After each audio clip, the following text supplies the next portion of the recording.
Okay, so this yoga break is great for doing while you're, you could do it just by itself, but it's great for doing while you're watching TV or other things like that where you can just kind of hang out in this for a little while.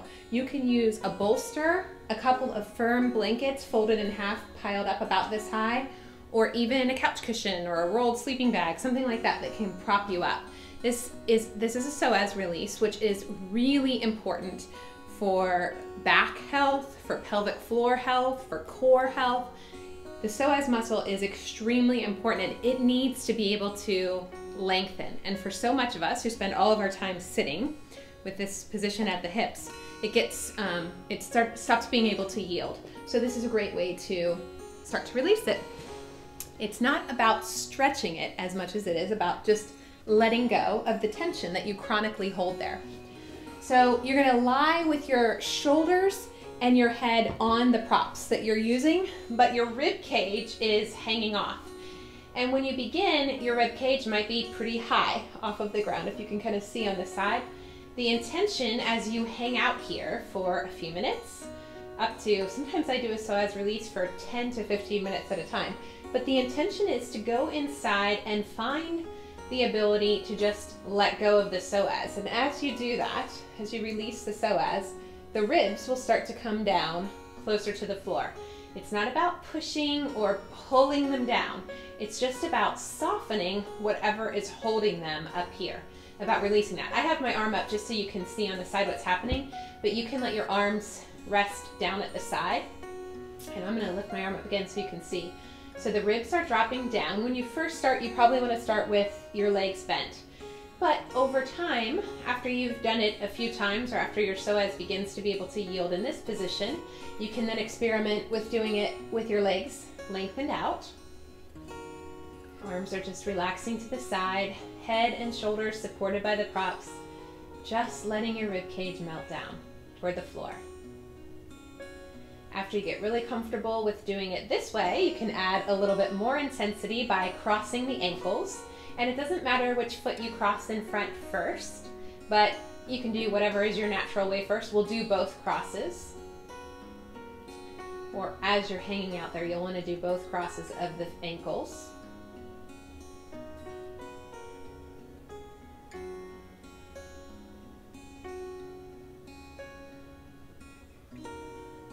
If you're doing the crossed ankle version, switch to have the opposite shin in front.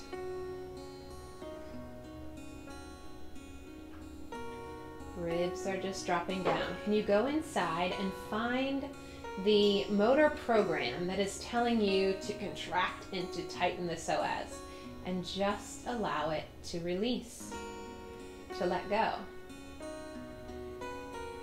Psoas runs from the lowest thoracic or highest lumbar vertebrae all the way down to the thigh. So it can really mess up all of the joints that it passes along the way. And after a few times of doing it with the ankles crossed, I'm showing you all of these today, but you might not do all of them the first time you try it. After you've done with the ankles crossed, then the next variation to kind of kick it up just a little bit more is to pick up whichever foot is in front. For me right now, that's my right, but whichever one is in front for you, and to place that foot into the crook of the opposite knee. So right into the space between the lower leg and the thigh, and then allow that knee to fall down. So as you might notice that as you do that, your ribs start to pop up again. If you do, then just allow the ribs to relax. As you change the leg positions, always come back to that intention that the shoulders are on and the ribs are dropping down and away.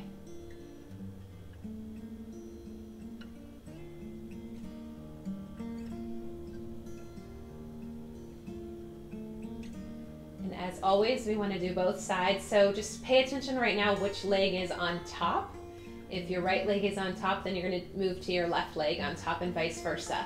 So you can just kind of cross, put the opposite foot in front, and then bring it up so that the foot is in that space kind of between the upper leg and the lower leg, right up by the opposite knee. And then when you let your knees fall down and relax down to the side, again, you're dropping the ribs. Allow the ribs to drop.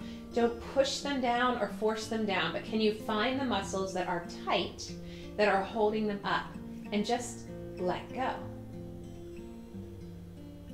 Breathe.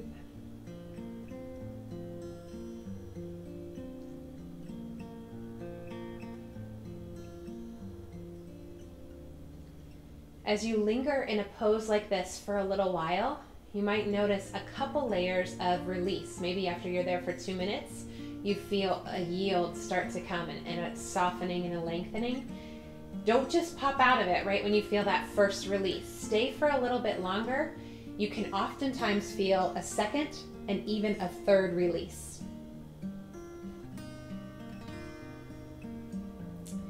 And then when you're ready to come out, you'll take the soles of the feet to the mat. Bend the knees, roll over to your side, and press into the hands to come up. Enjoy the rest of your day. Namaste.